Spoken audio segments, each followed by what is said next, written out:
ci réew mi ñu ne te di la bëggee fu ñu ne nangu nañ sa mbaax te di ko fesal fu ñu mën a ne am na diina te yaatu na si moo yiw te gore xol bi moo ko yor te du diitaru sunu sang bi way leen yéen ñi sopp suñu góor gi Serigne Moustapha way leen ñu ko way leen ñu ko amuñoo ku gën Serigne Moustapha suñu sang bi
salaamaaleykum wa rahmatullah si turu sang bi ñu joxe fatiha saatul fatihi falahan naa saatul fatihi def ko seen tur sa fas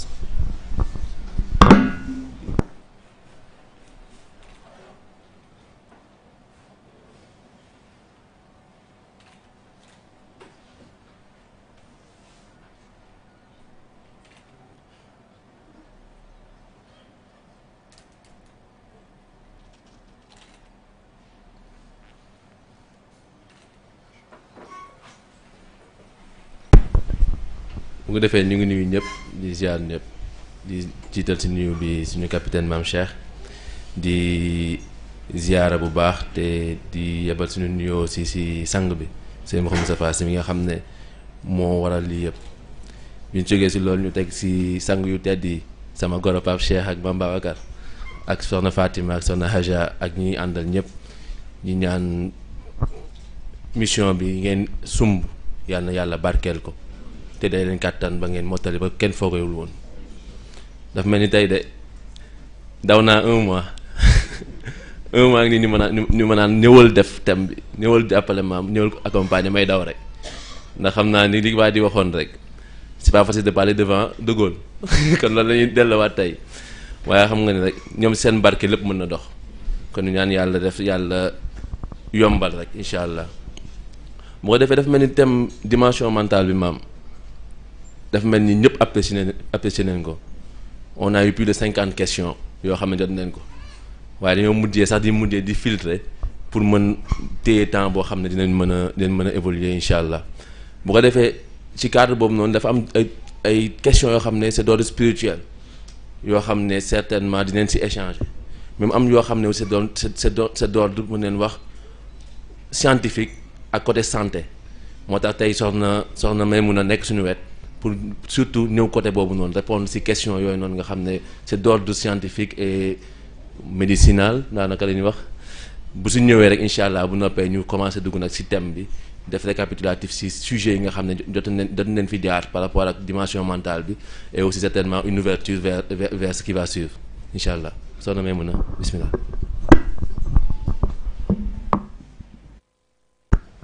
salaamaaleykum mbokk yi ñu ngi nuyu ñëpp di ziar di jiital si nuyoo bi suñu capitaine Mame Cheikh mu jël nuyoo bi joxal ñu ko suñu góor gi Seydi Mouhamadul Moustapha di ko nuyu di nuyu aussi ñi mu àndal ñëpp soxna Fatima soxna Haja Mame Babacar ak Mame Cheikh mi mu àndal ñëpp donc comme li sëñ Moustapha waxee rek foofu la ñuy def. waaye xalaat naa li may wax ne li daloon Ibrahima Niang bi passé bu gën a metti moo ñuy dal parce que dama leen di tàmm di tooñ man leen niveau yi di benn man maternelle laa nekk te yéen a ngi ba CM2 waaye rek comme ni ko Moustapha waxee donc benn genre ramassage lay doon bu répondre à peut-être question yi nga xam ne c'était d'ordre médical ci suñu lundi bi ak mercredi bi. donc ci côté boobu foofu la ñuy waxee que ne bu ñu waxee dimension mentale rek comme ni ñu ko waxee woon mooy mënul dem te bàyyi dimension physique waaye te mënul dem te bàyyi dimension spirituelle fi ñu koy déggee rek mooy boo tënkee li ñuy wax ci suñu thème bi passé mooy besoin ak envie parce que booy xool côté besoin côté scientifique dañuy wax ne besoin 3 la les besoins fondamentaux les besoins primaires ak les besoins secondaires bu demee ci besoins fondamentaux ñoom dañ koy delloowaat yépp ci cerveau. parce que dañ ne lépp luy besoins fondamentaux cerveau moo koy gérer à travers l'hypothalamus ñu ne foofu besoins fondamentaux yi lan lay doon day doon ci wàllu war nga respirer day doon ci wàllu mar nga naan xiif nga lekk ak besoin de se reproduire donc bu ñu waxee mar nga naan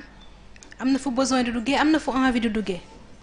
parce que besoin mooy li nga xam ne rek boo ko jëlee urgence vitale dootul am.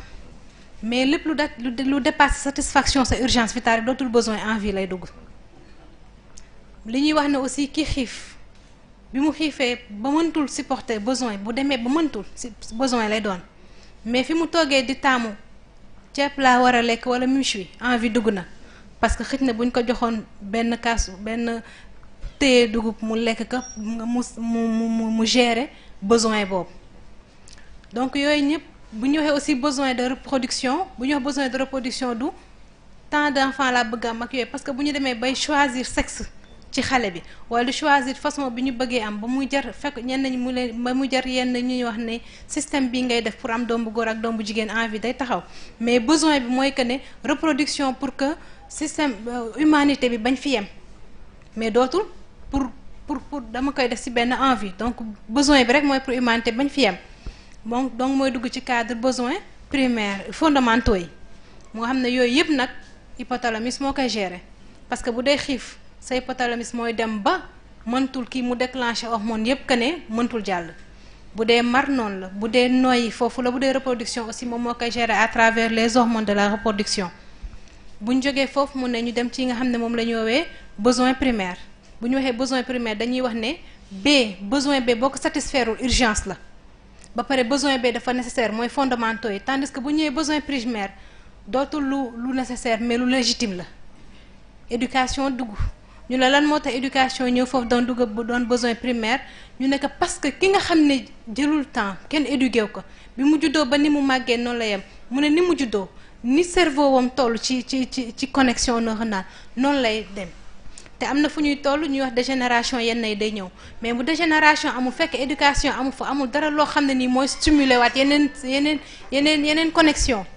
donc yenn yu bëri day daal dugg démence dugg foofu yenn maladies dégénératives yu bëri dugg donc éducation foofu day doon loo xam ne nii du lu xam ne nii c'est dafa fondamental mais loo xam ne nii priorité nécessaire lay doon ci cadre boobu sa la ñuy waxaatee ci sport foofu lay dugg mu développer muscle mais du yem ci développer muscle parce que dañuy wax ne muscle bu liggéeyul rek day atrophié wu te bu atrophié wu dootul amal ci benn njariñ pour que nga mën a def yow li nga xam ne moom nga war a def mais mun a sport boobu du yem foofu dina permettre ba régulariser say battement cardiaque dina permettre ba yow sang buy jàllati ci yow mooy ni ko maam di waxee li nga soxla rek la lay utiliser lépp loo soxlawul mu def mu transformer la ko comme déchet nga libérer parce que instant boobu yow yaay def ci sa yaram foo xam ne nii dem nga toll nga ci sport foo xam ne nii sa physique ak sa mental dañuy nekk benn donc sport dugg ci cadre boobu mu gérer muscle gérer waat cœur mais beneen bi ñuy wax nag mooy troisième besoin bi moom la ñuy woowee besoin secondaire ñu ne besoin boobu mooy yow nan ngay def pour se réaliser humainement waa pôle spirituel ñëw mu ne nag réalisation humainement bi du comme ni may tooñee taala damay ne samay besoin mooy am château déedéet mais sama besoin mooy fan lay nekk ba mën a def yi nga xam ne moom laa war a def yi nga xam ne nii delluwul feneen fudul sa cadre spiritualité parce que dañuy wax ne li maam di wax ne bu ñu waxee spiritualité ñun dañ tàmm di xalaat religion te spiritualité dafay dépasser largement cadre religion donc lépp looy mënta def ci spiritualité ba sa nekkin ak nit ñi oyof lépp looy def ba nga xam ne ni yow doo doon jeune ci société rek spiritualité day daal di dugg mu ne donc nan la nit di def pour se réaliser humainement donc loolu itam ñu ne cerveau moo koy def ndaxte sa xel ngay màccal ba benn instant nga xam kañ ngay déranger kañ nga dérangé wul kañ nga doon benn poids ci ki nga nekk kañ nga doon benn poids kañ nga war a jóg uti kañ nga war a toog lijjanti li nga xam ne nii mooy ci sa yaram donc waaye spirituel dugg mu wan ñu rekk ne mental mënul dem bàyyi spirituel comme tamit spirituel mënul dem bàyyi mental donc ci côté boobu lañ waxoon ne en fait loolu lañ fa doon indi ci côté boobu peut-être répondre à les quelques questions mooy question bi nga xam ne dañ doon gis que ne chaque instant da doon duggaat da ñëw mooy wàllu schizophrénie nit ñi di laajte lan mooy cause yi te xool bu ñu xoolee médical parce que demoon nañ ba benn instant ñëpp dañ ne woon c'est héréditaire alors que actuellement médical dañ ne la c'est pas héréditaire mën na doon nag nga am disposition boo xam ne ni da nga koy am parce que gis nga sa benn wéyjur bu ko am te sax disposition boobu day dem ba day doon que ne parce que na nga tàmm di gis muy def lenn yi moo lay pousser yow nga koy def ñu ne mais bu gënee sori am na leneen lu koy def parce que dafa am lu ñuy wax comme li may wax tout le temps que gis nga benn neurone bu jotee benn message pour que mu transmettre ko feneen daf koy am benn produit lenn loo xam ne c'est des produits chimiques yooyu li ñu siy utiliser dopamine da ciy bokk léegi nag ñu gis ne ñenn dañ koy utiliser pour droguer wu bu fekkee quantité bi sa yaram soxla déjà mu ngi koy sécréter nga yokk ci beneen quantité supplémentaire sa taux de dopamine day yokk donc sa synapse yooyu da nga koy multiplier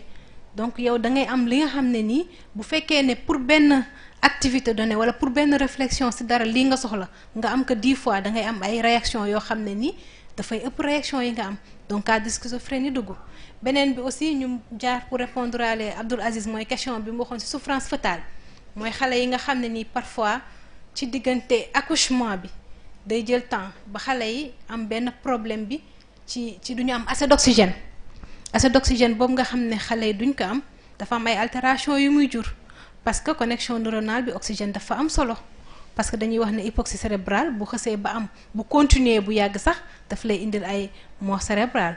donc nag hypoxie boobu noonu dafa am zone yoo xam ne da koy détruire bu ko xësee ba détruire ñu ne xale boobu bu màggee am na yenn prédisposition buñ ko teelulee éduquer teel ko jàppale pour mu développer yeneen synapses yu bees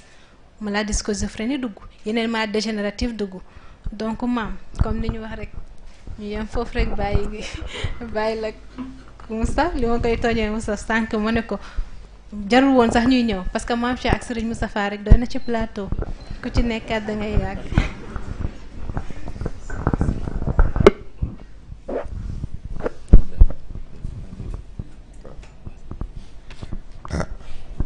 asalaamaaleykum wa rahmatullahi taala wa barakaatu. ñoo ngi nuyu ñëpp di ziar ñëpp di baalu àq ñëpp te di baalu àq ñëpp moom sax balaa ñoo dugg ci question yi man dama am question xamoon nag ba xam nañ ma ko permettre am déet soxna da nga tudd ci sa exposé baat bu ma intéressé yaa ngi indi besoin de reproduction ma question bi may posé foofu mooy est-ce que besoin de reproduction la ou est-ce que devoir de reproduction la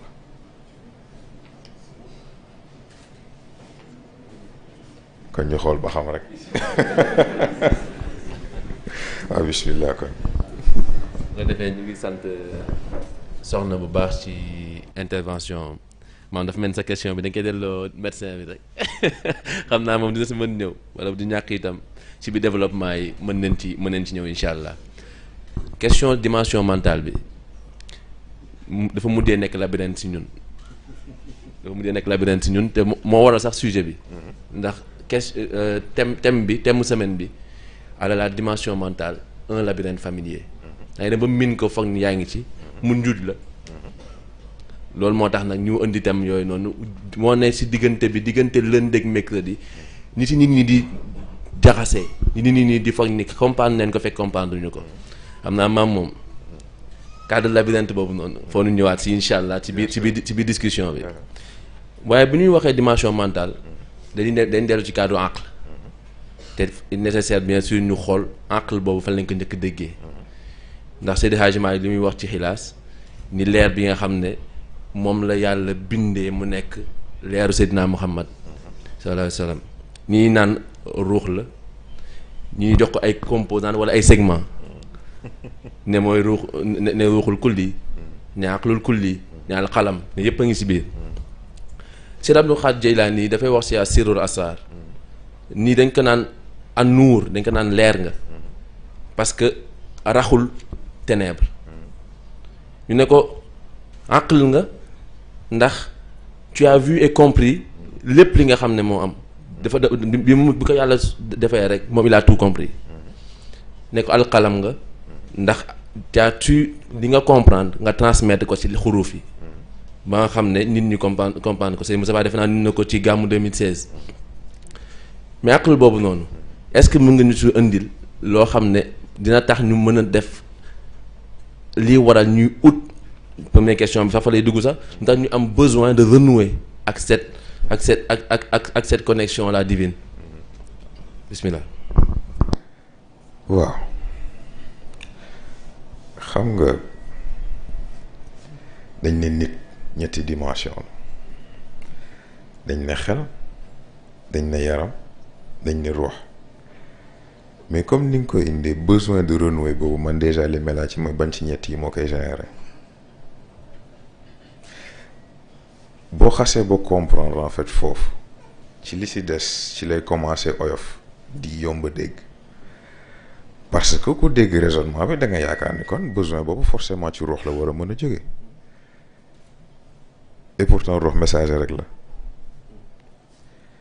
yaram ak xel dañoo grève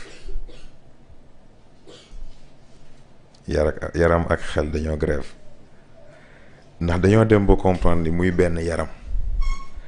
croissance biñ ko limité moom xam na ni yàlla denc na lu ëpp loolu ci moom te xam na ni bu seetee seet amul benn élément bu ko mën a permettre mu àgg foofu kon nag il faut mu wuti wàllu xel moom it xool na xool potentialité yi mu am yëpp capacité yi mu am yëpp li mu denc lépp xam na ni ak lu mu mënti def lu mu mënti jéem mu lu fexe ba jot ci ndax day gis benn mur ñu ne ko niveau bloqué il faut nga yokk sa expérience doo mën a accéder ci niveau bi ndax difficulté bi yow say capacité mënagu ko kon nag comme ñoom ñaar ñëpp jaaxle nañ ñu dajee waxtaan ne waaw man de nangam dal na ma lii laa ci daj waaye fii laa ci yam ke ca des ne manit lii laa ci daj fii laa ci yam ñu ne ah kon nu ñuy def xel ne ah xaaral xam naa sama benn mbokk boo xam ni de yaakaar naa war nañu see mën a génne ñu ne kon nañ seeti ruux gis nga mooy li may expliqué bii passé ci 3 6 ak 9 bi yaram lu mu développé am na foo xam ni moom kese mënu fa yóbbu boppam xel lu mu développé am na loo xam ne mënu fa àggal boppam kon il faut que ruux dugg mais ruux bañ ko seetee dafa am lu mu expliquer daf leen wax ni moom lu mu am capacité dafa am ci ku mu dépendre kon nag ce n'est pas juste une question de religion c'est une question de survie moo tax mooy expliquer ni besoins yi ñuy wax yëpp ay lekk ak ay naan ak oxygène ak leneen loolu yëpp ay illusion la loolu yëpp ay envie la tout dépend nag léegi ci degré d'évolution wu nit ki lan mooy doon envie lan mooy doon besoin parce que am na foo xam ne nit bu fa àggee soxlaatul dara loolu boroomam ndax lépp luy jëriñ fa la koy jëlee directement gis nga mais docteur du yéen ci wàllu médecine da ngeen di def perfusion ci wàllu médecine ak ci wàllu sport xam nañ li ñuy woowee dopage yooyu yëpp am na drogue yoo xam ne day yokk say performance yooyu yëpp am na et pourtant yàlla am na yooyu yëpp ay bu la ko xasee cuuj du dañ du rees du wàññeeku ok da ngay sonn di ñafe di gën a sonn mu jël beneen façon indi la jëlal beneen côté indi la ne la am jëlal bii nga jël ay gars ci beneen niveau ainsi de suite gis nga moo tax mës naa ko wax fii yaakaar naa ci Colisée bi bu ñu nee baatu athée moo tax ma ne man athée ci laa mën a jël ni looloy preuve yàlla ndax xam nga buñ ne religion école la bon xëy na sax loolu semaine prochaine la waaye daf ci am partie bu ma intéressé ndax athée bi lan moo tax mu lànk ni du gëm yàlla dafa nanguwul gëm yàlla wala boog dafa nanguwul gëm yàlla biñ ko jàngal waaye xam na yàlla wax ji nag mooy léegi yàlla ji mu xam ak yàlla biñ ko jàngal est-ce que dëppoo nañ bu fekkee dëppoowul il faut mu utal ko beneen tur ñii naan science ñii naan logique ñii naan nature ñii naan lii ñii naan lële ay yëpp yàlla la rek. loolu moo ñu permettre rek ñu mën a damay loolu moo ñu permettre rek ñu mën a enchaîner si surtout que conscience supérieure boobu ñu doon wóori léeg-léeg baatu conscience nit ñi dañu am problème pour reconnaître ko diggante conscience esprit ak raison trois yooyu noonu est-ce que mën nga leen gën a leeral pour nit ñi xam faire la part des choses ndax balaa nga bëgg a avancer fa nga gën a xam sa bopp ba noppi. waaw conscience esprit ak raison yomb naa dégg raison mooy boo xalaatee dara mu mën la wax est-ce que lii lu mën a dox la walla lu mënul dox la raison moom mbiram simple la da lay wax est-ce que lii réellement par rapport ak information yi nga jot a dajale ci milieu bi la wër est-ce que réellement lii lu mën a nekk la am déet mais comme li ma wax ci information yi nga am par rapport ak milieu bi la kon fi sa compréhension sa perception yam moom it fa lay mën a yam esprit mooy lien de parenté entre xel ak ruux ndax esprit attewul mbir yi ci logique ba mu jeex dafa am beneen possibilité bu muy bàyyi waale xel moo tax bu calculer lépp facteur Dieu moom daf koy bàyyi xel moo tax day naan moom pourtant nangam mën na nekk bu nangam amoon ainsi de suite waaye conscience nag moo ci intéressant parce que conscience maa ngi koy tudd bi passé conscience ci wàllu xel organe de confirmation la conscience dafa am fu ci nit ñi di juumee te mooy dañoo jàpp ni moom balaa ngay def dara mooy naan tee ngaa bañ a def lii nangam ak nangam conscience du doxee noonu conscience day mel ni tey jii nga jël sa téléphone jël benn fichier ni da ngay supprimer fenêtre boobu di affiché wu naan êtes-vous sûr loolu mooy conscience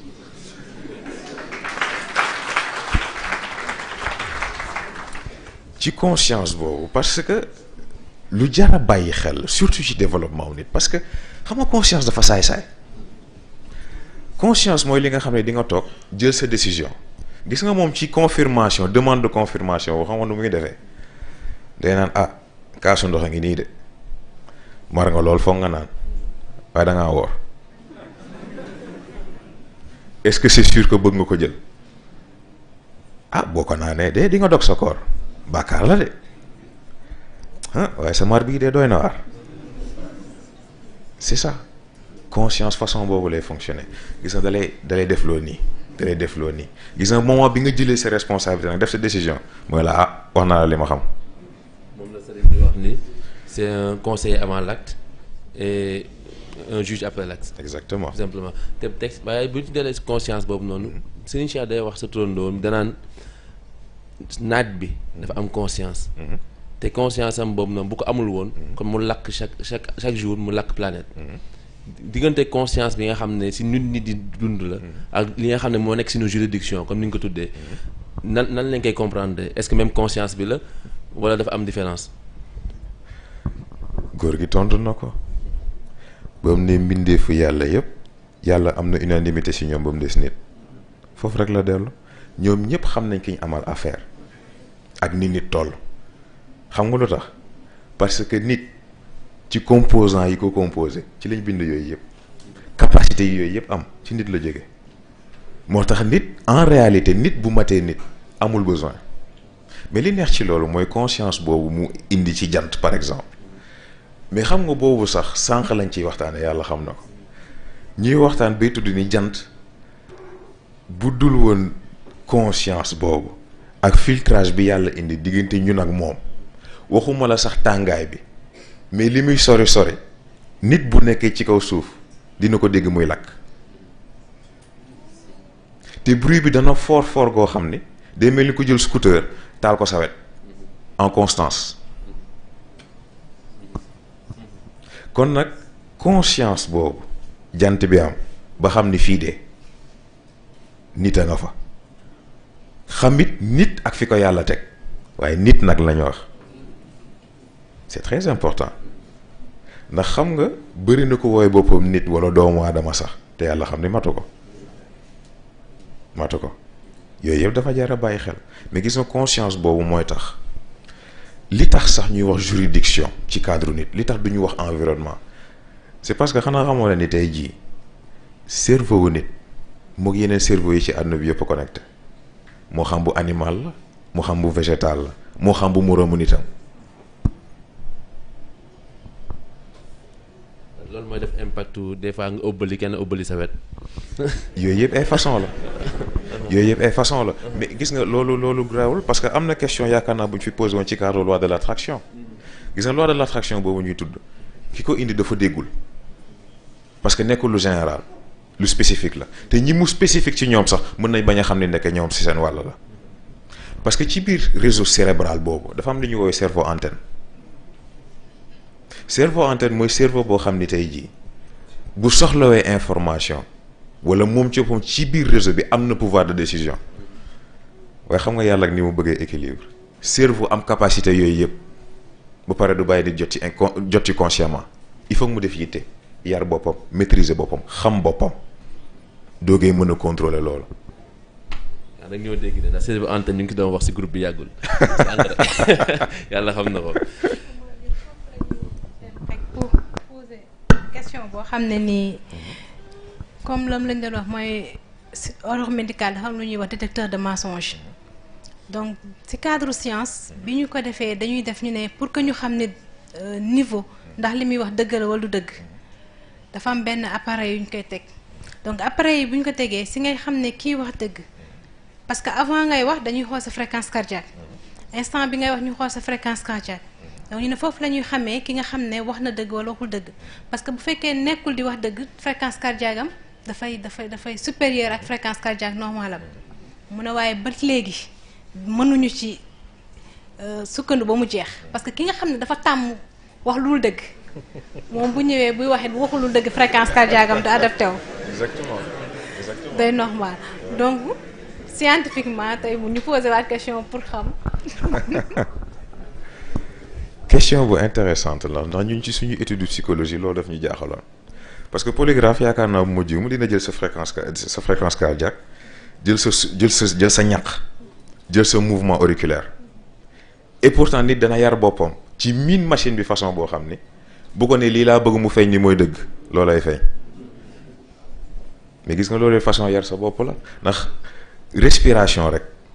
effet bi mën a am ci nit c'est extraordinaire ci cadre médecine sax loolu miin nañ ko ci cadre sport encore plus mais gis nga nag léegi connexion boobu entre xel mi ak yaram bi pour mën a joxe ordre boobu ba pare respecter ko travail la parce que nañ waxante dëgg nit li mu gën a mën a adapté wu mooy stimulus par rapport ak léegi stimulus bi ngay jox sa yaram ni nga koy entraîner à ce que mais am na rythme de respiration boo xam ne boo ko xasee ba jël sa oxygénation yaram dafay yokk sa calme dafay yokk dara du ne teel rek nga jóg sa ba ci sa capacité de réflexion sa niveau d'analyse dafay changer loolu yëpp ci ba xam inspiré nga wala expiré nga kon nag nga xam ne mbir yi simple moo tax bu ñu naan le souffle premier du ay font gis nga noyyi googu du hasard parce que xëy na indi nañ souffle premier bon xëy na nag waa spirituel di ngeen ma baal ndax lii seen cadre la wax dëgg neex yàlla waaye bu ñu nee souffle premier mais gis nga yàlla ay mbiram kenn xamul lan la souffle premier mais respiration dafa am inspiration am expiration souffle premier bi moo lay jox lépp li nga soxla pour nga am départ big bang yi ñuy wax yeeg yooyu yëpp loo gis mu am début ci souffle premier bi la jógee mais kon cycle expiratoire bi nu muy demee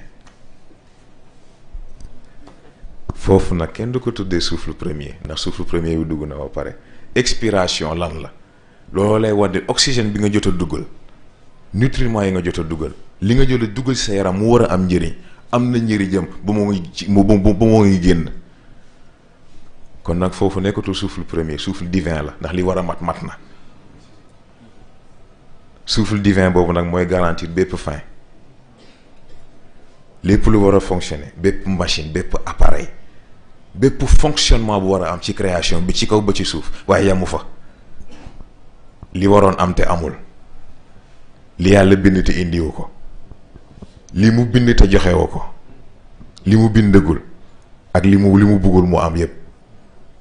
loolu yëpp ci lii la dépendre kon nag bu ñu jëlee cycle bu compliqué nii ak li mu aju yëpp ñuul ko denc ko ci dënnu nit nga war a xam ni kon nit tuutiwul foofu rek la toll mais gis nga docteur foofu li ci intéressant mooy dañ ne détecteur de mensonge waaye est-ce que vérité moo leen intéressé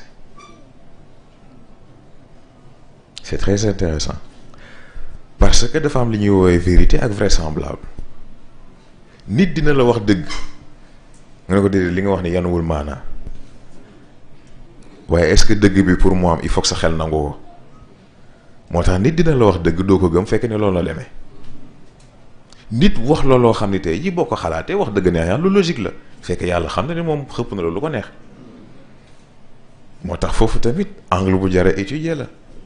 ñoo ngi wax détecteur de mensonge waaye est-ce que vérité bi intéressé na leen ba tontu naa question bi rek alhamdulilah. macha allah waaw.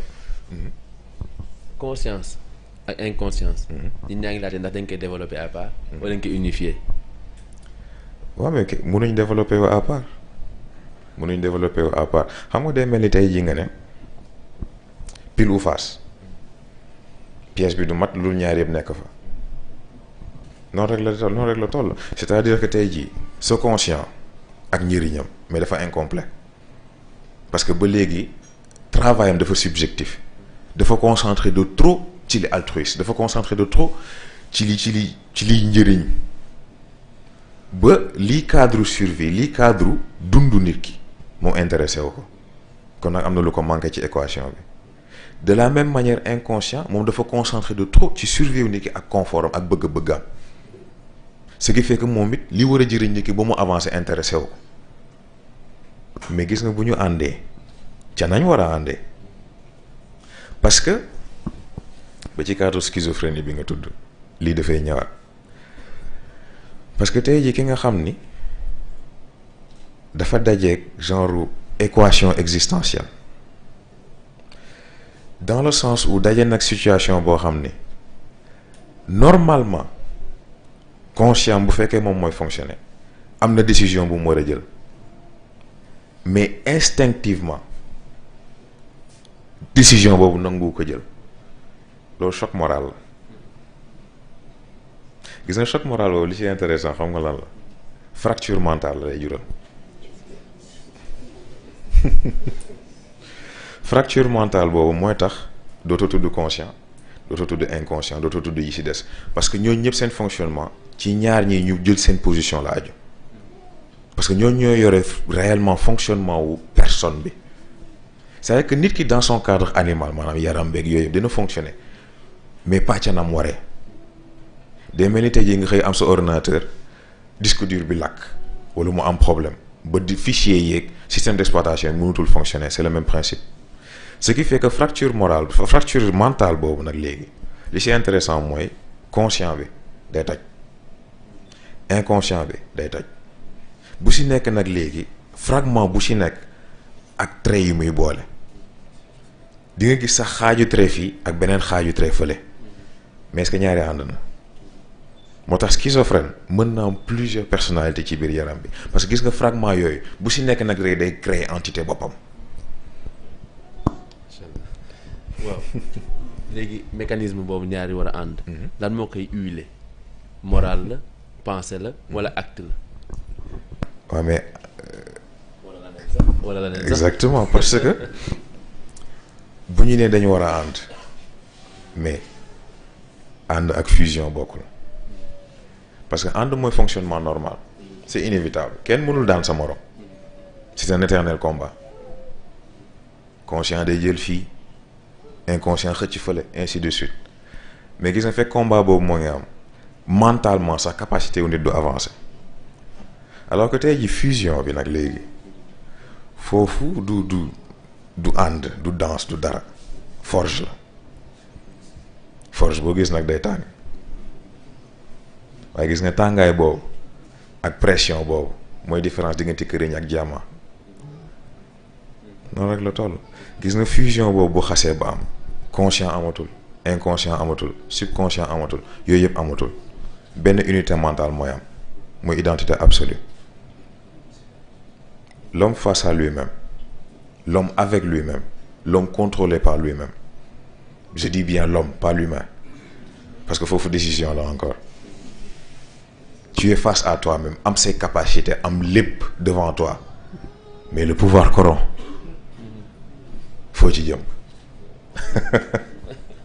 ci nguur boobu xam naa dañuy dem ci nguuru nafs am nañu naan nafs ak est-ce que mooy inconscient ou déet non il y a une très grande différence c'est-à-dire que nafs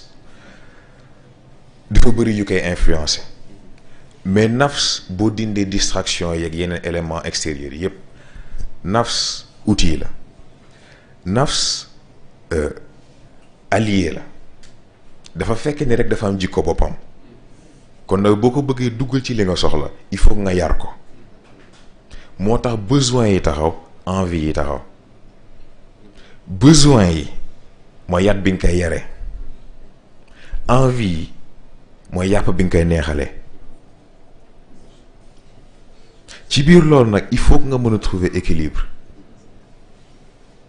parce que c'est pas parce que dañoo tudd yat tudd yàpp que forcément lépp ci yar gi la war a jaar pour mu mën a pour mu mën a jub boo ko defee rek gaañu dina la ragal waaye bu la jekkoo yàq la.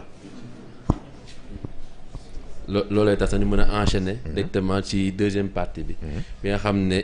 récapitulatif la surtout ci côté question yi ñëw ci côté besoin ak envie illusion choisie bi ñu def mercredi waaye balaa loolu xam naa dama benn extrait rek bu sëriñ di waxtaan ci poubelle yi nekk am yi am ci xel ñu suivre extrait boobu incha allah avant ñu enchaîner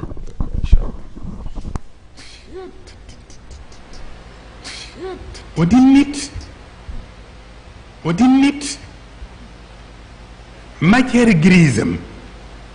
matière grise am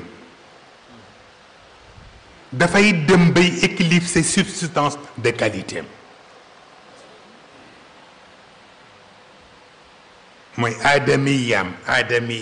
aadamiyatu ibni adam dafay dem bay éclipser insaniyatal insaan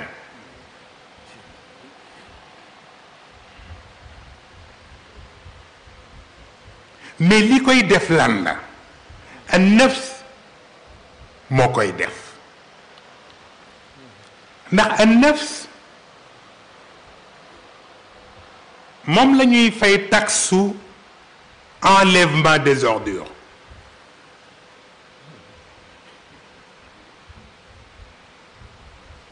liñ naan diw bakkanam dafa topp bakkanam bakkan boobu moom la yàlla wax ni nañ koy fay taxe enlèvement des ordures. te ñetti poubelle mu ngi ci biir kër gi.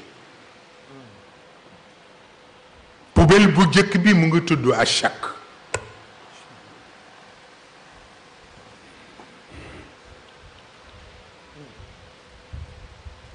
mooy sikki sàkk. poubelle la naf sa ko bàyyi ci biir badan. dafa waroon tuur mbalit bi mais daf koy nokkas. qad aflaha man zakkaaha waaye wa qad xaaba man dassaaha. au lieu mu enlever ordure bi daf koy nakas. bu demee ba yàgg moom chàkk bi dafay am xet. te xet boobu dafay dem ba yéere xel. te bu yéeree xel gëlëm te bu gëlëmee réer.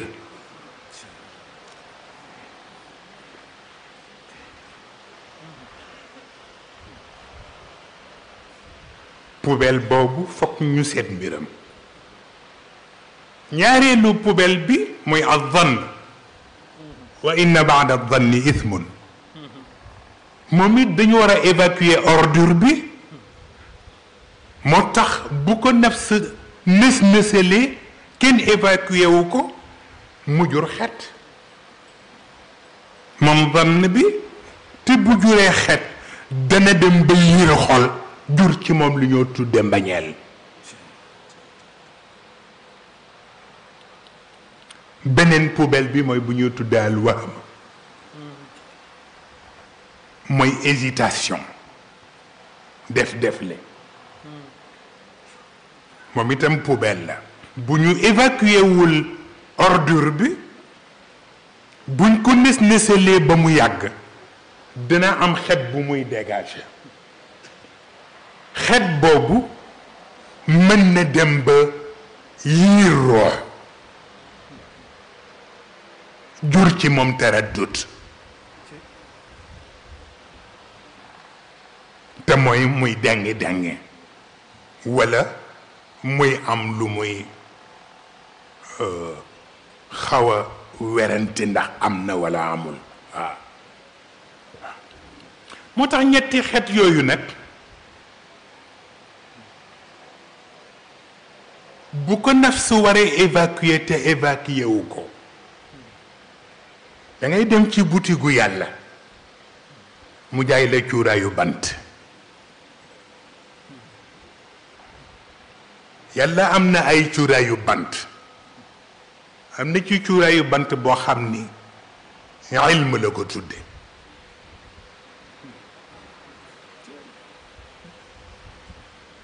xam-xam la tudde cuuraayu bant bi. boo ko taalee ci biir kër gi xet bi chak doon yéere xel ba muy réer cuuraayu bant boobu tudd xam-xam mën na évacuer xet bi. waaw bu dee vann bi jur mbañeel bi demal ci butigu yàlla mu jaay la benn cuuraayu bant bu tudd mahabba. boo ko taalee ci kër gi dana dem ba xetu mbañeel bi doon yiir sa xol cuuraayu bant bi mën na changer xet ba cofeel dem ci place u mbañeel. bu fekkee ni nag dengi bi ngay am la te mooy doute boobu ak hésitation boobu nga dem ci butigu yàlla mu jaay la cuuraayu bant bu tudd al yaqin te mooy certitude. kuy werante dangaa gisagul lu wóor mais ku gis lu wóor dootoo werante. waaw bu ko defee yàlla jox la lu wóor te mooy wa'bud rabbaka hatta ya'tiyaka al-yaqin waaw waaw waaye nag bant bu mu ci mën doon buñ ko taalul du jariñ denc bant bi kese kese du tax mu sotti foog nga taal ko te safara dafa metti loolu tax safara dafa metti safara boobu moom nu ñu koy déggee volonté la wala déet ah adversité ndax xam nga nit dafa am fonctionnement dafa am mécanisme boo xam ni boo ko joxee résistance mu jox la force kon nag volonté mënul jëp ciw rek tàkk noonu déedéet volonté mooy ba nga taalee safara gi ba pare war ko jël boole ko bant bi foofu la volonté di intervenir waaye safara bi en tant que tel mooy adversité mais adversité day fekk nga nangu ni adversaire la ndax tey jii nit ki bu fekkee moom xam nga mooy li ñuy wax naan ki nga xam li mu nekk jàpp na ne dara nekku ci munoo fexe ba mu jóge ci ki nga xam ne tey jii moom jàpp ne li mu nekk looloo war a nekk li mu nekk loolooy mbiram munoo wax ak moom mukk bu mu gis leneen parce que xas na jàpp loolu li mu mën a def kay mooy dem ba gisal boppam ne nekkee dafa juum negam booba dina am humilité wu nangu ko yow dafa bokk ci paramètres yi ndax xam nga sax ci nafs dafa am intervention fii ndax nafs bu fekkee dañ ne outil la outil boo xam ne yaa ko war a yar tënku ko ci li nga bëgg mu dox c'est vrai il faut nga am foo jaar ak moom xëy na indi nañ envie indi nañ besoin il faut nga xam fan la yar bi ne fan la yat bi nekkee farata ak fan la yàpp gi nekkee farata ndax xam nga ki nga xam ni wóor na la ni yàpp gi la soxla ci yow waaye yooyu am na loo soxla ci moom dangay xool noo def ak moom ak yàpp gi rek teg ko ci kanamam waaye bu ko jox teg ko ci kanamam waaye bu ko jox mujj gi moom mooy commencer négociation yi yàlla waa léegi d'accord dinaa wàññi waaye man lii laa soxla nga ne ko déet man tamit dama am samay condition noonu la ñuy yaree bàkkeen waaye bu demee bay rëcc sa loxo nag nga xam ni fii nekkatul domaine u négociation da ngay régler un problème foofu nag ci la yat gi di dugg gis na nag mën a équilibrer ñaar yooyu mais gis na li intéressant mooy ci ni ko góor gi indee mbalit yooyu muy bàyyi lan moo tax mu koy defee noonu xam nga dañuy bàyyi xel ni lii mooy jot a expliquer nii amul dara lu raxagu bakken bakken ca na mu nekkee bakken la waaye bu yeneen éléments yi duggee entourage bi dugg wax yu sew yi dugg cokkaas yi dugg jay yi dugg li intéressant mooy foofu nag la bakken di commencer bew bu bàyyee nag nafs baatu nafs dootu ko doy il faut mu wuti beneen tur di jaani moom léegi borom daraja la daraja googu nag lay jël ne comme moom nag léegi borom daraja mooy jël décision lii moo ko neex ci këram lii neexu ko waaye du xool ba xam lii moo gën ci këram wala lii gënul te mooy li góor gi doon nettali rek di ko expliquer ci cadre première dame façon boobu lay fonctionner noonu moo tax ruux ak mu taxaw ci wetam mais comme li ñuy waxee union la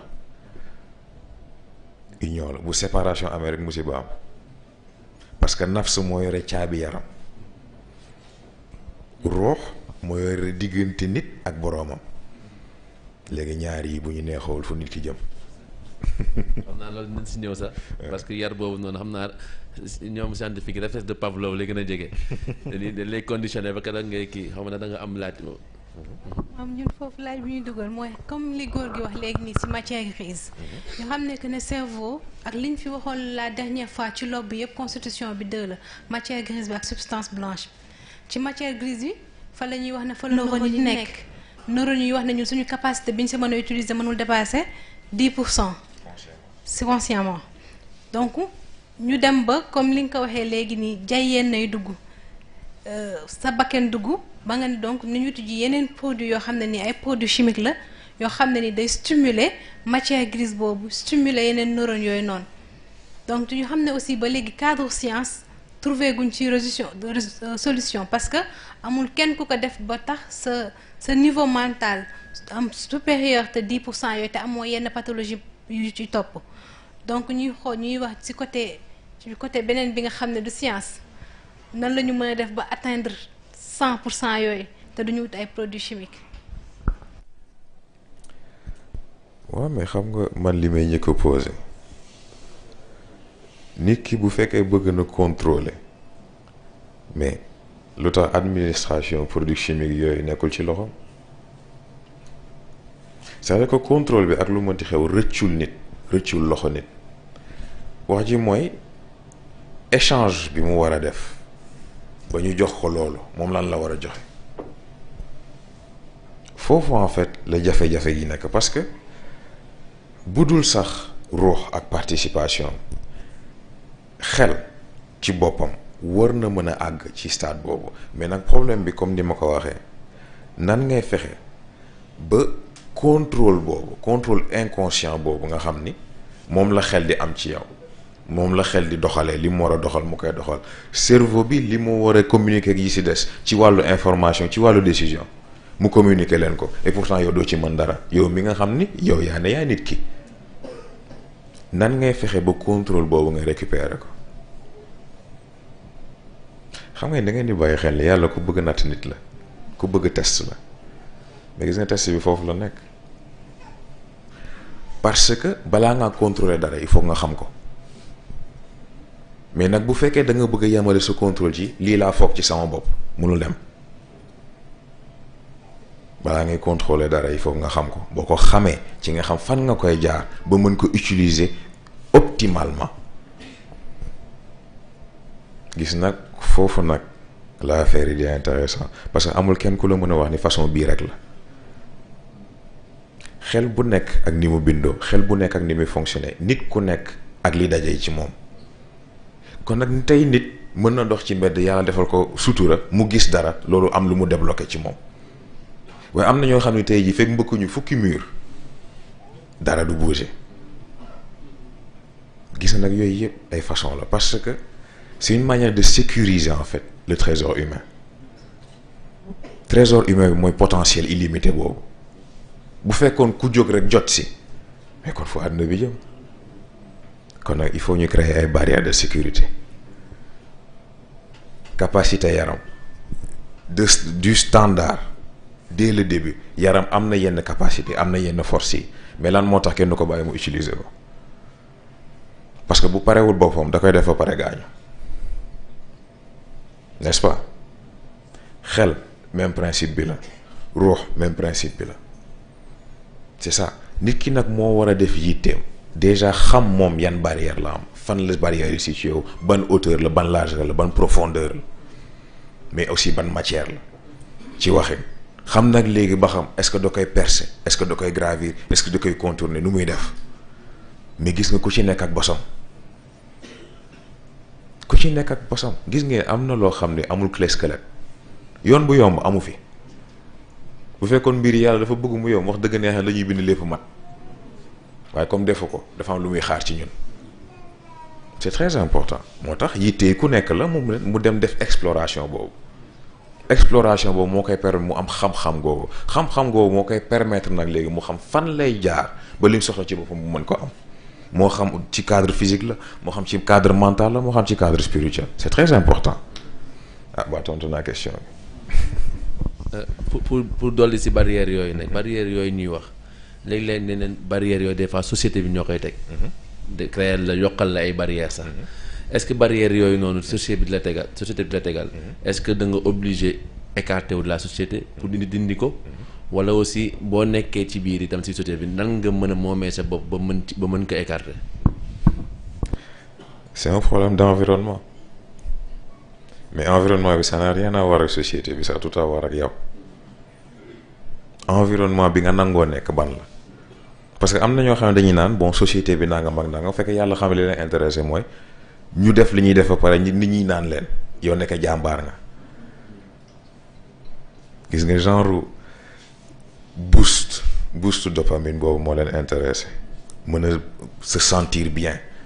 se sentir supérieur se sentir utile fekk boobu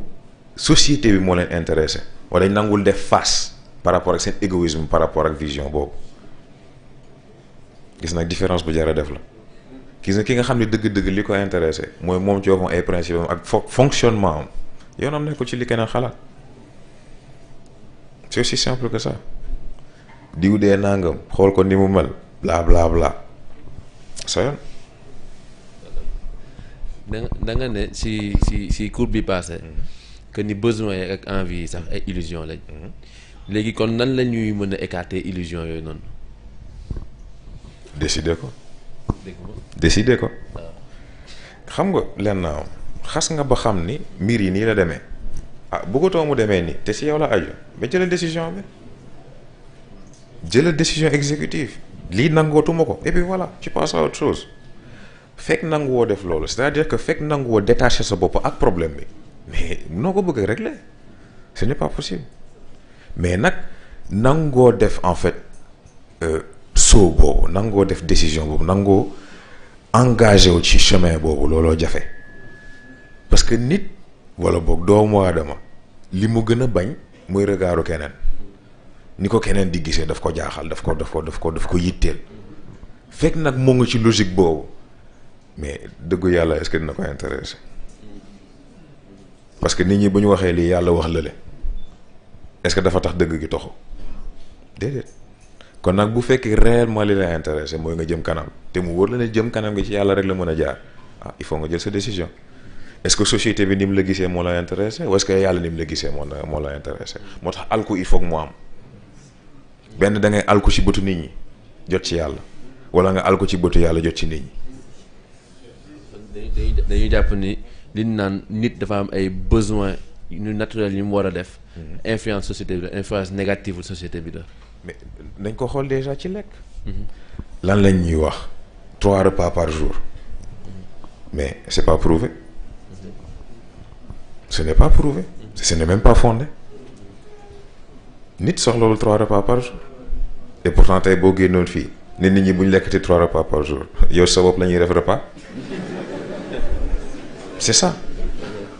pour wax la ne en fait malheureusement nit dafa am mécanisme boo am c'est-à-dire que nit bëggul dégg dëgg dafa bëgg dégg li mu jàpp ba pare ñu waxaat ko ci beneen façon rek kon nag foofu dëgg intéressé woo ko confort de pensée moo ko intéressé te loolu dafa jar a moytu mais nag nangoo def étude boobu mooy wax ci di nga gis comme li ma wax léegi 3 repas par jour nit soxlawul 3 repas par jour ñu ne la il faut prendre minimum 3 litres d'eau par jour am na ñoo xam ne soxla nañ lu ëpp loolu ndax xamoo seen yaram li ci yàlla dëxëñ yëpp am na ñoo xam ne mën nañ naan 10 litres par jour loolu dara ci ñoom et pourtant techniquement à partir de 5 litres d'eau ci sa biir yaram waroo survivre ndax ndox bi dafay dem ba diluer en fait xorom bi ci sa deret baa jiwuma docteur baa jiwuma waaw voilà boo ko xasee ba diluer nag la complication yi dugg gis nga yii yëpp ay façon la mën a xam nag yow exactement sa fonctionnement nu mu demee gis nga loolu lay wax ci nangoo def mbir boobu nangu gi c'est là où tout réside xam nga buñ ne bu for yombee sëgg jafe foofu lay dellu gis nga lii may expliquer yëpp mën naa ko expliquer mën naa joxe lépp waaye nit ki moo war a nangoo def le premier pas foofu rek la dellu. li nga notion de différenciation. C'est important. Mais comment différencier une absence de conscience et le sommeil profond de la conscience? L'absence de conscience, elle est choisie. Le sommeil profond de la conscience, elle est subie.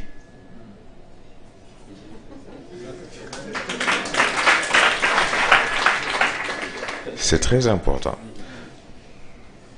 Parce que xam nga dañuy wax animal l'homme animal nangam ak nangam mais lan moo tax loolu parce que yaram mën na fa nekk xel mën na fa nekk ruux sax mën na fa nekk waaye problème mooy noyau bu fayee liaison bi war a am entre trois ay doxul fonctionnement bi war a am entre trois ay doxul yaram dootul def différence entre li ma soxla ak li ma bëgg xel dootul def différence entre lii logique la lii du logique ruux interférence lay am dootul jotati ci xol dootul mën a jot xel kon moom it communication ak moo ba waaye sauvetage am du ko mën a def là on parle de l'homme animal une brute épaisse xamul lu dul moment bi xamul lu dul léegi xamul lu dul léegi laa xiif xamul lu dul léegi laa mar xamul lu dul léegi laa bëgg lii nii foofu logique duggatul moral duggatul dara duggatul c'est un animal enragé qui n'est intéressé que par sa propre soif kon nag foofu nit sàggan ba àgg foofu loolu mënul nekk rek lu xëy rek am tayeef la tayeef goo gis nag sanction dana am parce que propriété divine la nit moomul boppam propriété bi ko yàlla jox la sàggane ah boo demee nag ñu posé la amende sa problème la moo tax dañuy wax rêve ou illusion. C'est quoi l'impact sur la dimension mentale? bon xam nga dafa yomb dégg ndax ki nga xam ne tey yi dafa tëdd gis ak ki toog xalaat ni man tey lii lay gént gis nga foofu la affaire bi nekk c'est vrai nag dana am élément yoo xam ne ci sa biir journée wala ci sa biir pensée wala yu mel noonu mën na am impact nag léegi ci boo tëddee li ngay gis mais l'essentiel mooy bul ko dénaturer dans le sens où bul xëy ne ah bon gis naa nangam waaye bu nekkoon lii mooy gën a neex loolu fabrication la li ma jaaxal ci loolu nag mooy ki nga xam ne léegi jàpp ne bu fabriqué ba pare mën na ci nax yàlla c'est ça ndax dëgg xas na ba teg yàlla dëgg gi la yore nga ñëw ne da nga koy nax ne ko noo demewoon nii la demee ah dina doy waar de te xam nga yàlla sax laa wax waaye ñi yàlla baaxee boo yaakaaree mën nga ñëw taxaw ne leen ah bon nii la demee xam nga dañ ciy waxtaan ak Pape Cheikh Sarr mi ñuy waxtaan ci perception ma ne ko pourtant est-ce que xam nga ni mag ñi li tax wax leen lu dul dëgg jafe mooy gis nga nit bu taxawee seen kanam les 3 premières secondes xam nañ nit ki ci kaw ba ci suuf yi ko composé li xelam di fonctionner yan outils la ko yàlla jox lan la mën lan la mënul mais mieux que ça à gauche lépp li jot a jàll ci dundam tout son passé nii seen kanam à droite lépp luy ñëw ak point d'intérêt yi fan lañ war a mën a intervenir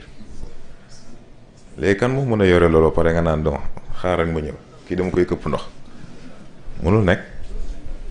da leen jox fiche récapitulatif nit ki. exactement. defe naa loolu lay waral Cheikh Abdou Aziz Dabakh yin bi mu wax ci nit kuy wax sa xadis yonent bi dañuy gis ni leer bi génn sa gémmañ ñoom seen bët day jël loolu yëpp dañuy wax ni choix question de choix nit bu ko defee dañ naan xel bi mooy wax waaye dañ mel ni xol da si duggaale bien sûr loolu parce que déjà sax xol dafa bëri ay façon yoo koy déggee ndax xol en tant que tel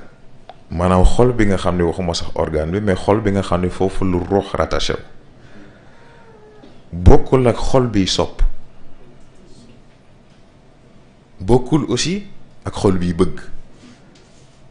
ndax mbëggeel ak cofeel bokkul c'est une très grande différence parce que xam nga ay mbëggeel ay nobel ak yooyu yëpp ay façon nax sa bopp la ay construction mentale la sa xel sa nafs mooy naan lii bëgg naa ko waaye comme xam na ni mënul nax xol ndax xol moom doxewul raison li ko ruux inspiré moom loolu lay doxal kon il faut que mu créer même stimulus bi même signal bi nga xam ni moom nga miin ci mu jóge ci xol googu nga xam ni lu mu xas ba dicté nit ki immédiatement amatul xel amatul xol amul dara exécution rek ndax fi mu jóge ci moom mu wóor mais mën a copier signal googu nag mooy wax ci bu ko xasee ba copier nag léegi nit dana jël loo xam ni mbëggeel la wala bëgg-bëgg wala xemmeemte la sax jël taf ko étiquette cofeel wala leneen mu yaakaar nag léegi lii mooy léppam ci lii la war a concentrer léppam ci lii la war a def léppam et pourtant da ko def dugg ci kàmb yàqu parce que def différence entre différents signaux yooyu c'est très difficile surtout bu fekkee defoo effort bi tax nga mën a xam loolu ci sa bopp c'est un travail difficile moom c'est pas un travail simple parce que mën a xam nga li ñuy wax naan sa noon moo la mën a xeex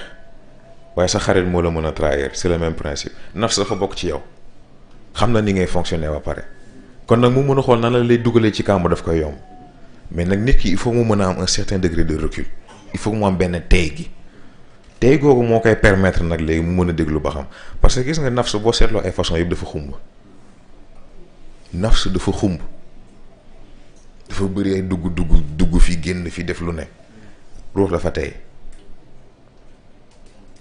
ruux moom na coow li bëri da yëg ne la kay dugg fii mu jeex mais nag mën a xàmmee nag façon boobu moo jafe ndax xam nga malheureusement nit ñi xam nga da nga koy seetlu sax ci yenn question yi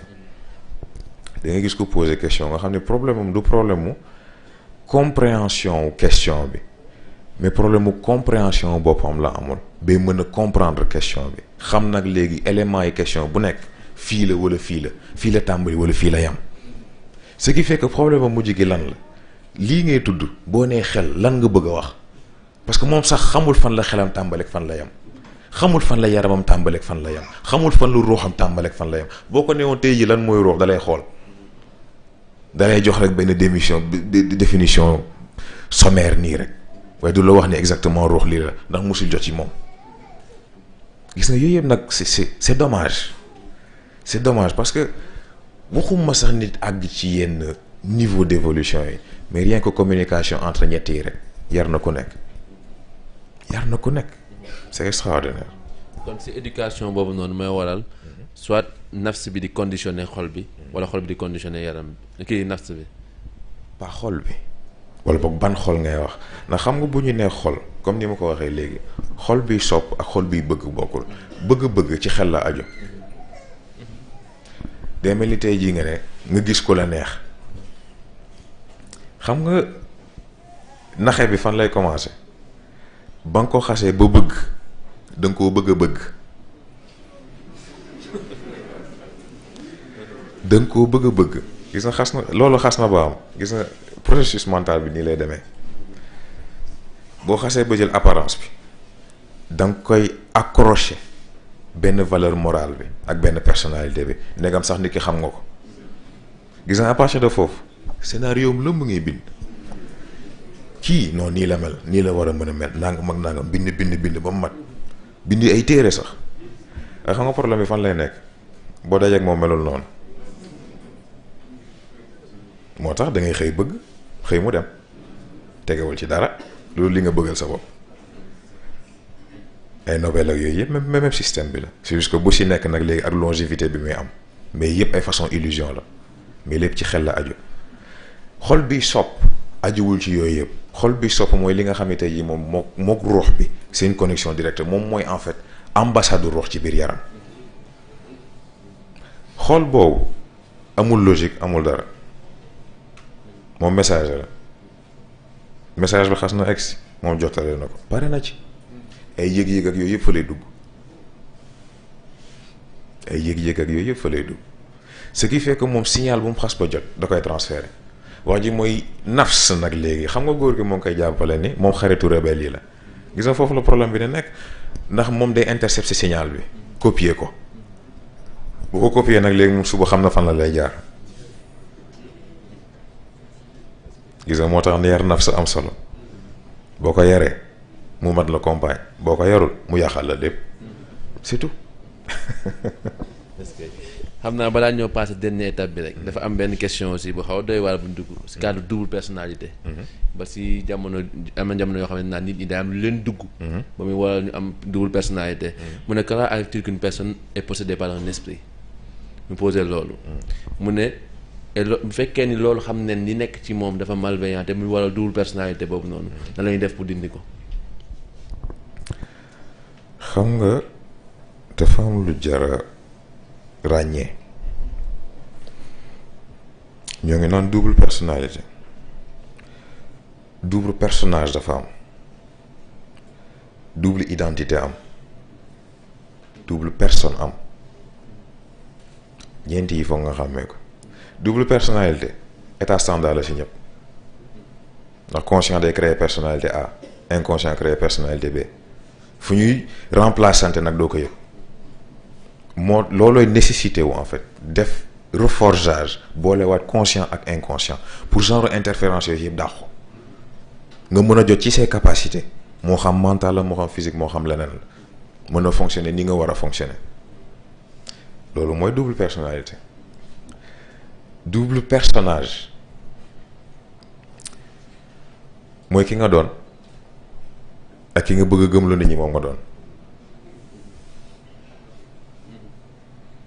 ki nga doon ak ki nga bëgg a gëmloo nit ñi moom nga doon personnage la. Ce n'est pas une personne réelle, c'est une personne fabriquée. di nga gis ñoo xam ne dañuy xëy mel ni ñoom double personnalité lañ am wala leneen fekk yàlla xam ne ñoom ñooy jéem a xool ku ñu këpp lëndëm rek. dafa jar a xàmmee. mu des double personne. Double personne en fait foofu la problème bi nekk parce que fi ngay doonee personne A ak fi ngay doonee personne B yow sa bopp doo ko yëg. Ce qui fait que essentiellement day mel ni ñaari système ñoo nekkandoo ci benn nit ki bu si nekk di fonctionner à un moment T. mais foofu est-ce que forcément dañ ko war a xool en tant que problème wala dañ ko war a xool en tant que dafa am lu tax mu nekk fa. parce que c'est pas loo xam ne day xëy rek am noonu parce que lii mën na sax dugg ci cadre schizophrénie ba ñuy wax sax parce que fracture mentale boobu bu amee ñaata fragment la ak fragment yi ba ñuy defee cassure ba pare est-ce que dañoo rester séparés wala est-ce que dañuy créer ay agrégats aléatoires gis nga loolu yëpp ay facteurs yu jar a bàyyi xel la ce qui fait que foofu est-ce que da nga ko war a approcher en tant que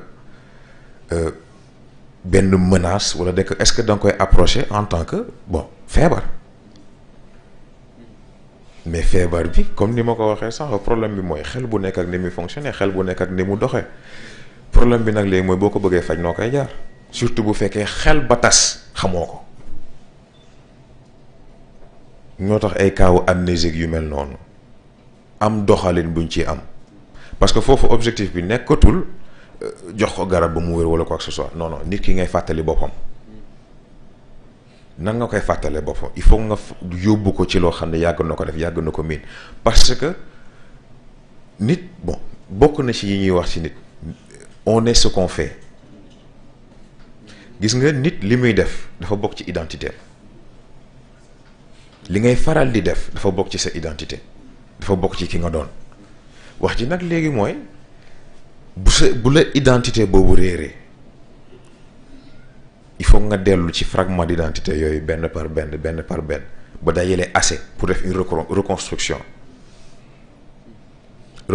boobu bu amee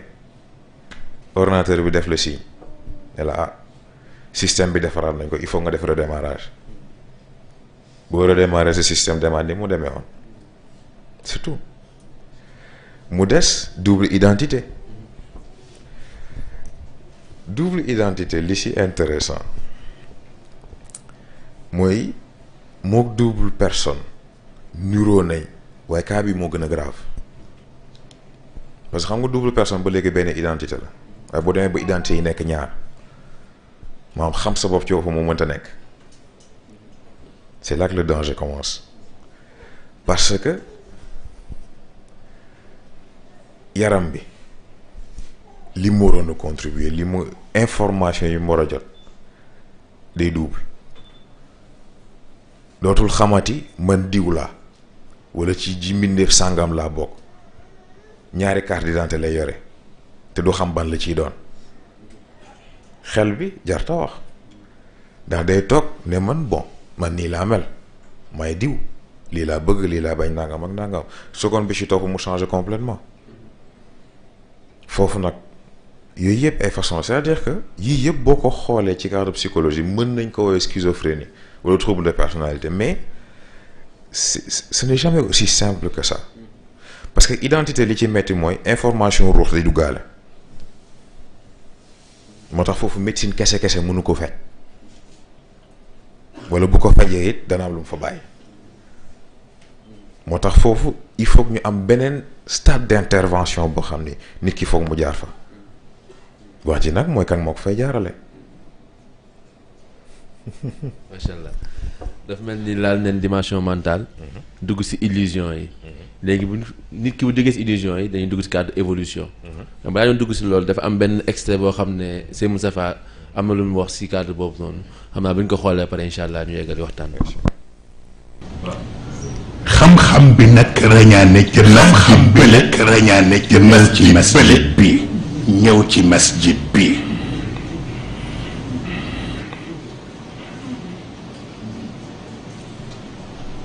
moo tax ñu ngi jox xam-xam ba ku cay nit amul maanaam boo leen tegee nit da ngay am problème ndax léeg-léeg dof rek lañ lay nuru waaye nag bokkul ak baatu dof bi arab yi doon tooñe yonent bi di wax saaxirun aw majnuun nag di wax shaa'iru majnuun nag di wax muallimu majnuun wala ba Firawna doon tooñe Muusa إن رسولكم الذي أرسل إليكم لمجنون بجنوح مسؤول دك فكذبوا عبدنا وقالوا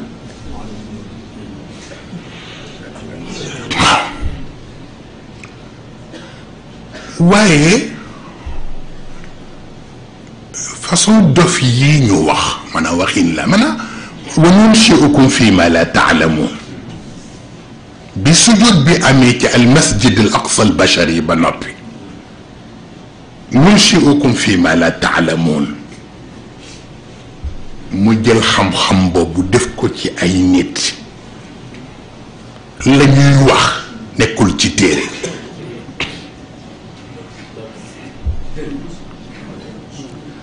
moo tax seen jëfandiku léeg-léeg le commun des mortels di defe ni wayuñu majanin illa an sirra jununihim ala abwabihim yasjudu al aqlu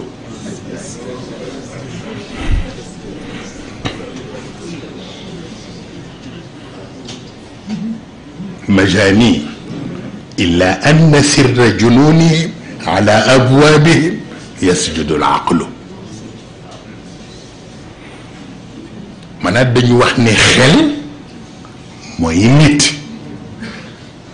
kon nag xel mi ñu ni mooy nit bu demee bay sujootal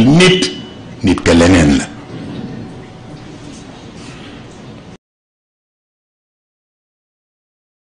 dafa am notion bi boo wax mooy yitte volonté boobu noonu ñuy laaj ñu ngi koy cultiver parce que évolution la wax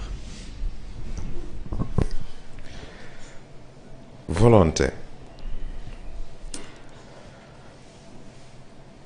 mook ndoxayam xam nga ndox doo ko bay doo ko sàmm waaye foo jëlee ndox dolli ci ndox mu yokk volonté noonu la toll fi nga ko nangoo yamale la yam gis nga loolu dafa bokk ci outils principaux nit nag lañuy wax comme nitam moom volonté fi nga nangoo yamale sa volonté mooy li may wax ci choix du problème mu est-ce que bëgg nga ko problème mu est-ce que jaral na la ko lim la jaral ak lim jar il faut nga déterminer ko boo ko déterminer ba pare nag ci ngay xam est-ce que réellement di nga ci jot parce que lim la jaral boo ko nangul passé fa nga yam doo ci jot waaye boo ko nangay romb nag par force di nga ci jot boo nangay romb leneen di nga jot ci ñaar yëpp c'est que volonté def di genre li ñuy woowee ci anglais wild card moom genre carte sauvage on va dire wala carte imprévisible maanaam mënoo ko àtte ci logique parce que ajiwul ci logique munoo ko àtte ci rek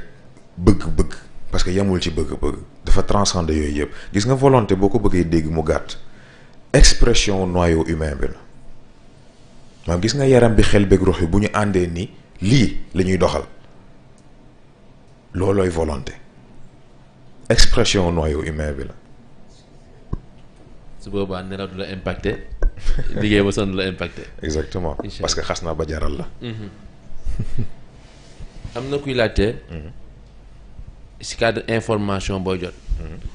lu tax léeg-léeg nit bi jot information mel ni organes yi dañ siy joué. waaw xaw ma nag ndax ab bidaalam déet. ndax dañ naan sama loxo day xasan xaalis mooy war a ñëw.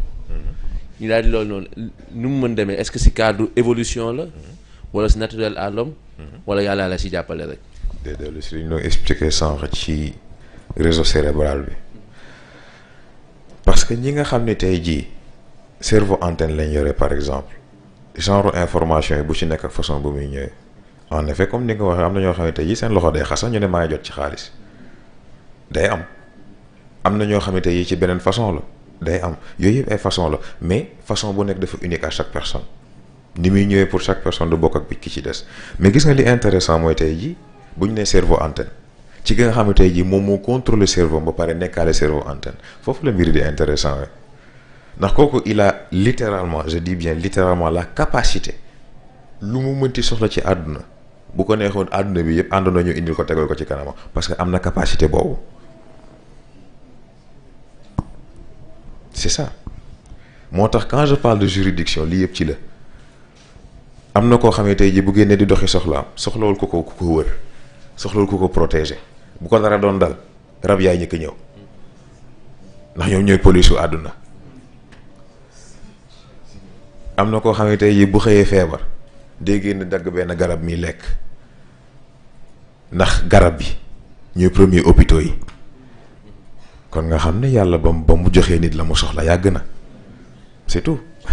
xam naa day xat sax fu ñu dugg cerveau antenne. parce que ñoom seen connexion yu ñuy am wala rotation yu ñuy def même par rapport orbite commun bi. defe naa ñoom ruum yi ñoo koy indi. ci kullun fii falaki yasbahuun chaque fois dañuy tourner. moo tax ñu def seen danse yooyu di tourner. xam naa opportunité dañ ñu may parce que temps baa ñuy bëgg a ñetti tuuti. dañ ne connaissance. bi nga xam ne dañ naan xel wala xam-xam. naan xel moo koy dégg. dina dem ba nit ki toll boo xam ne. xol bi la ñuy wax moo koy yor. nan inama leen mu fi sudur rijal nekk loolu kañ ban état bu évolution day toll ba xam-xam boobu noonu nga xam ne mooy nekk diggante xel beeg xol bi na lañ defee la part des choses. waaw xam nga pour loolu nga dégg ko dafay yomb il faut nga def la différence entre connaissance ak savoir connaissance perception jàmbur la lu keneen xalaat ba génnee la moo tax même boo ko jàngee it du la intégrer à 100% parce que bokkul ci yow lu bokk ci keneen la nga jël ko bëgg ko jëriñoo wax ji nag léegi boo ko jëlee ba pare génnee ci leneen nag léegi loolu sa xam-xam la mais xam-xam ajiwul ci xel ajiwul bokk ci cerveau ak mémoire xam-xam expérience la xam-xam looy dund la xam-xam lu bokk ci yow loo doon la on est le savoir moo tax ruux moo koy garantir ndax ruux du fàtte te ruux mooy seedewu nit ba ci nit bu soxla bu bëgg a dem ba yore njaboot moo tax sànq ma laajte est-ce que besoin de reproduction la parce que devoir de reproduction la parce que bu grossesse amee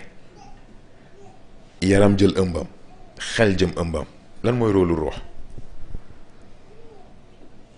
ruux mooy témoin mooy le premier parrain mooy ñëkk a seede mooy seedeel nit ki mu doon ruuxu ko góor ki taxaw ruuxu ko jigéen ki taxaw yépp ci kanamu yàlla kii seede ni ah sama rapport a ngi nii kii de bon xaw na doy waar moom waaye nag xol bi nangam ak nangam yéene bi nangam ak nangam xel bi nangam ak nangam jikko ji lii jikko ji lële nangam ak nangam ku ci nekk def sa rapport bu ñu paree ñu dem ndax looluy seen rôle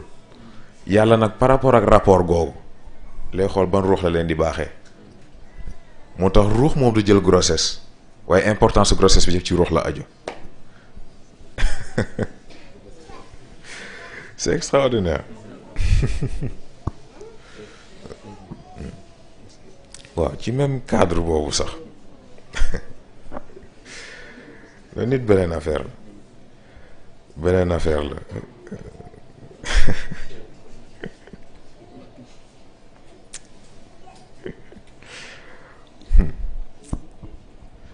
xam nga yàlla yenn saa yi da ngay yaakaar ne moom te sax lu ko neex lay def kenn mënu ci dara, lu ko neex lay def. moo tax façon yooyu mu defal nit yëpp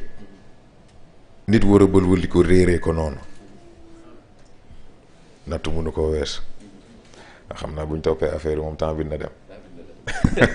temps bi na dem am naa damay jël benn question rek balaa ñuy passer ci dernière partie bi. mooy voyage dans le temps li ñuy di wax voyage dans le temps. la téléportation. télépathie. télékinésie. sont-ils des capacités surhumaines ou pas. dañuy dégg fii ay mag yu naan dañuy reer di Fuuta. danaa laaj Seydou Nour daal na ko def. yooyu noonu est-ce que c'est extraordinaire, c'est surhumain. wala nit mën na ci am accès. de nos jours mën na surhumain mais ci création nit ak li nit ëmb mais loolay capacité de base yi loolay capacité de base yi moo tax boo àggee en certain maanaam premier palier évolution wu nit mais daanaka ci yooyu ngay jot ndegam dafa bokk ci yi nga soxla ndegam dafa bokk ci yi nga soxla mais même bu ci bokkul am nga capacité bi wax ci nag mooy est-ce que di nga am affinité bi foofu la affaire bi nekk xam nga moom lay expliquer sans ci cadre yaram de nature maanaam nit standard deful entraînement deful dara attan na oto yëkkati ko ba mu ci ba ci kaw teg muscle yi am nañ capacité boobu mais lu tax duñ ko bàyyi mu def ko parce que effort bu toll noonu muscle yi force boobu bu ñu ko développé nañ toj yax yi ci biir yooyu bu tojee mën a dagg vaisseau sanguin yi nit ko yem fa moo tax cerveau bi da koy limité bu ko limité nag léegi am na loo xam ne doo ko mënal def sa bopp mais nag bu fekkee léegi yaa moom sa cerveau consciemment yaa contrôler sa bopp foo jëm. xam naa yenn questions yi sax duñ ko mën aborder. foog ñu tëb directement dem ci surtout parce que dañoo jaar ci dimension corporelle nit. léegi ñu jeexal ci dimension mentale nit. il faut ñu def lien boobu noonu. relation entre le corps et le mental. impact bi corps bi di am ci mental bi. et vice versa. na lañ ko mën na lañ ko mën déggee. nañ dellu ci cadre entraînement xam nga yaakaar naa sax lundi bële passé ci dimension physique bi am na ko posé woon xam nga tey jii bu ñu nee nit moo ngi ci entraînement dem na ba sonn et pourtant mooy continuer di def effort mais gis nga loolooy poésie bi gën a rafet diggante yaram ak xel parce que xam nga boo demee ci Navy Seals yi ñoom dafa am lu ñuy jàngale ci seen formation dañ lay jàngale gis nga boo demee ba sentir ni sonn nga sa xel la ndax bëggul jeexal capacité wu yaram bi ndax wóoru ko ba xam situation de survie nga nekk wala déet kon da lay teel a wax ni sonn nga pour nga mën a arrêter denc li ci des waaye gis nga booba fekk ne 30% kese nga utiliser loolu la ñuy woowee ñoom la règle des 30% fa nga demee ba sentir ni sonn nga des nga 70%. mais gis nga li intéressant mooy 100% yi boo fa àggee ndax gis nga entraînement secret bi réel secret wu performance physique ci xel la nekk dans le sens où tey jii sa xel bu gënee teel a sonn sa yaram ak sa yaram lu mu mënti mën sonn nga mais cas contraire bi moo intéressant koo xam ne tey yaramam lu mu sonn nu ko wóor ni fi mu toll yëgatul dara waaye xelam moo koy naan di nga dem de par force dina jóg taxaw te bu jógee taxaw dana avancer te bu avancer dana àgg c'est ça mais nag léegi boo génnee ci cadre sport boobu génne ci cadre effort physique parce que gis nga mooy li may wax sànq nit jox ko résistance wan ko résistance mu wan la force gis nga cas yi yëpp ci loolu lay dugg mais gis nga bu fekkee résistance amul nag léegi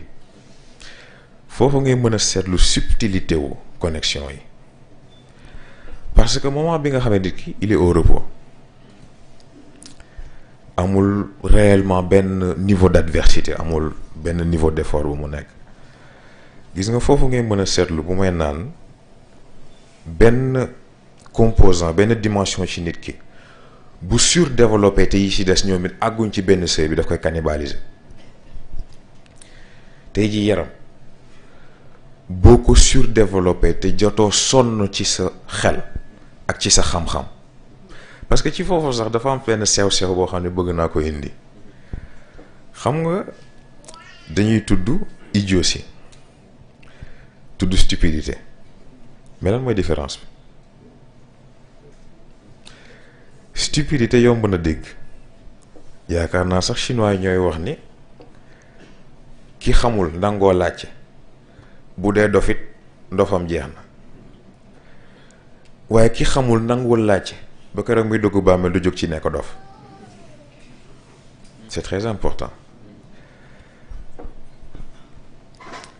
léegi ci loolu foofu ngay mën a dégg stupidité parce que stupidité dara lu manque d'information xamoo moo tax nga def loo xam ni jëfu ku xamul la waaye idiotie nag léegi kon mooy lan ki idiot mu ki am information yëpp am outil yëpp am gis-gis yëpp waaye xam nga problème bi lan la dafa nangul xalaat dañuy wër dofa nga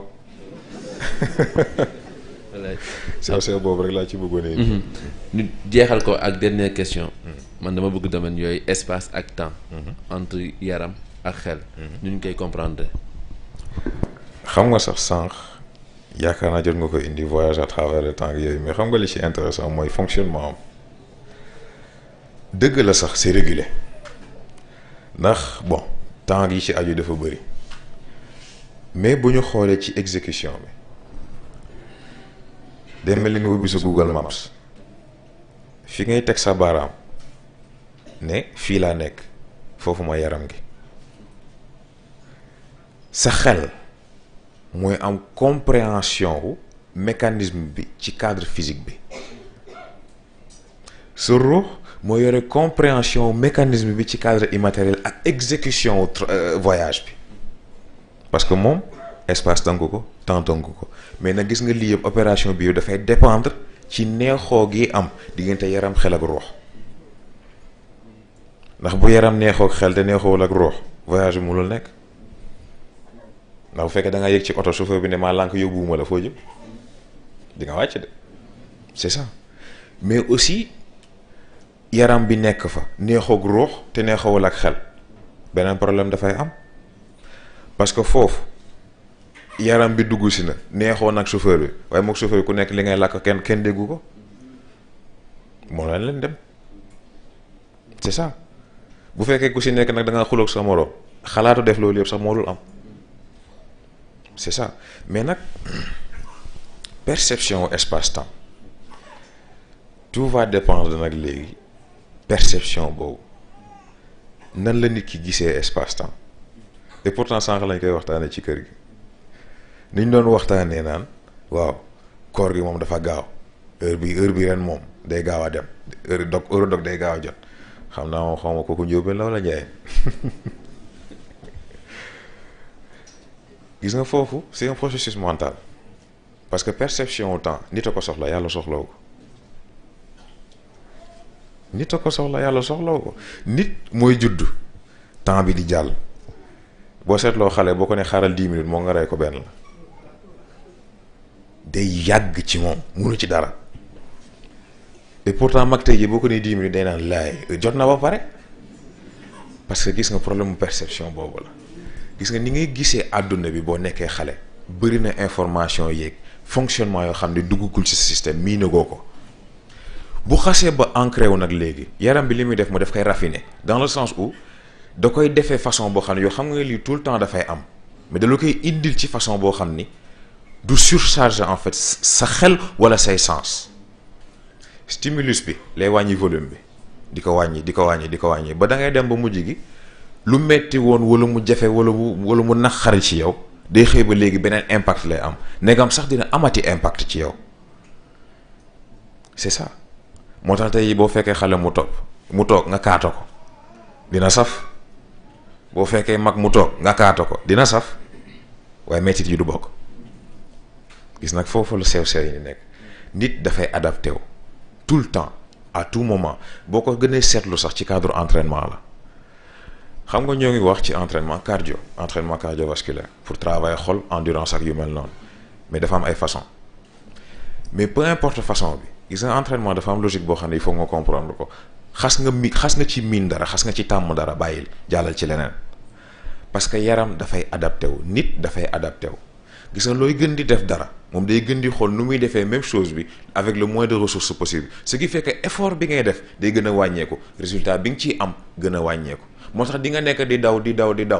tàmm ko lool miin ko lool dawal 10 kilomètres par jour boo xëyee def leneen sonn xam nga lu tax sa yaram moo adapté wu daw bi sa routine la daw bi benn doonatul dara ci yow di nga daw 10 kilomètres sa xol du travailler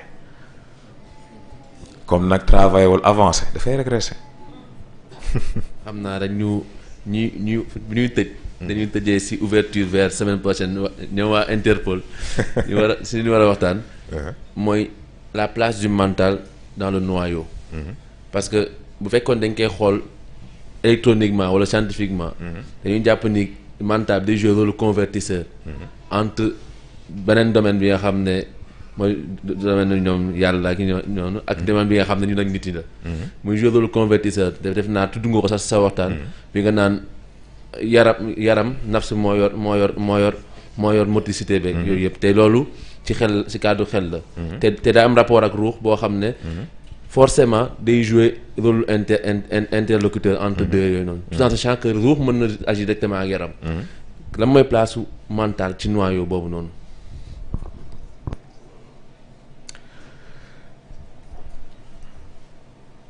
dégg ko jafewul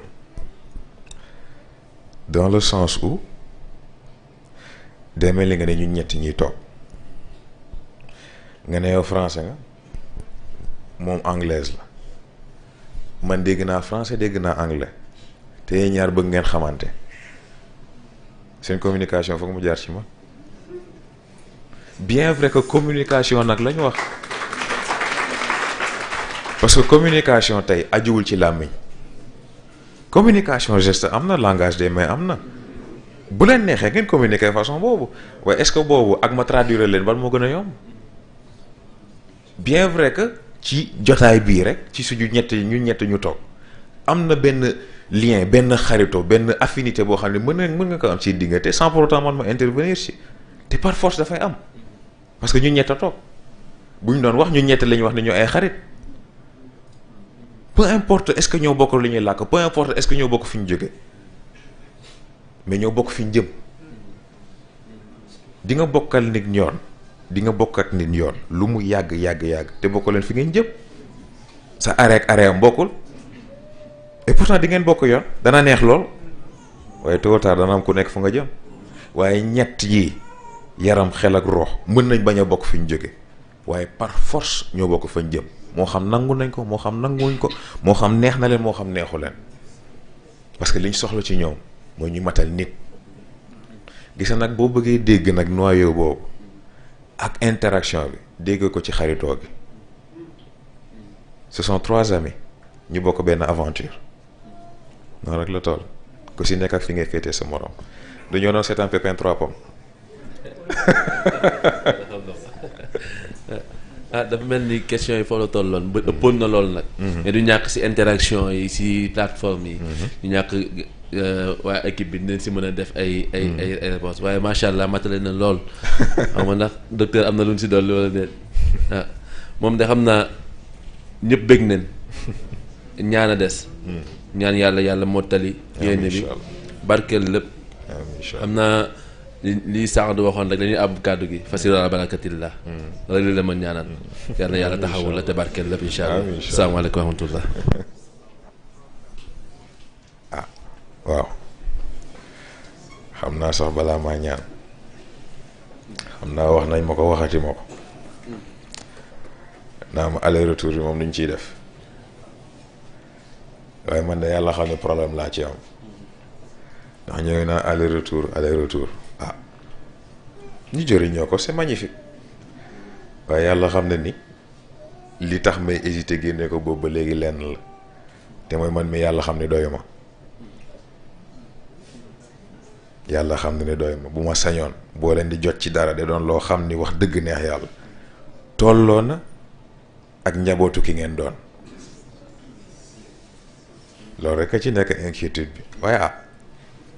comme ñoo ngi koy laaj ci boobu ba léegi ñu xool ba xam rek yàlla baax na incha allah guddi na ba pare ko ñu ñaanalante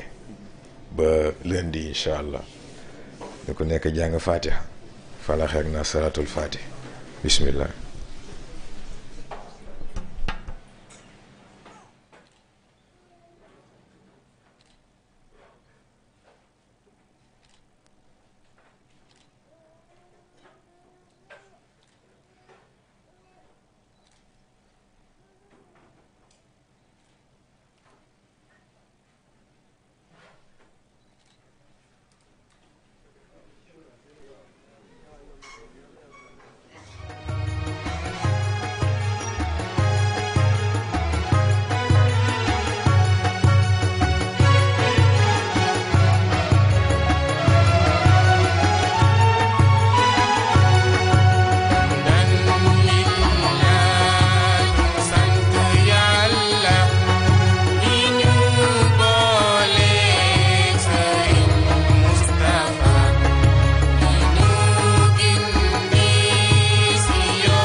salaamaaleykum wa rahmatullah